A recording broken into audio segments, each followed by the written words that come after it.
అది కూడా ఎవరు ఆజే ఆజే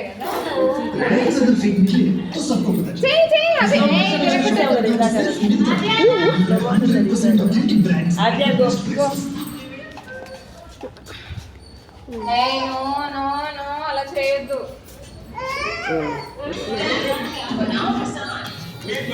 Download the app now.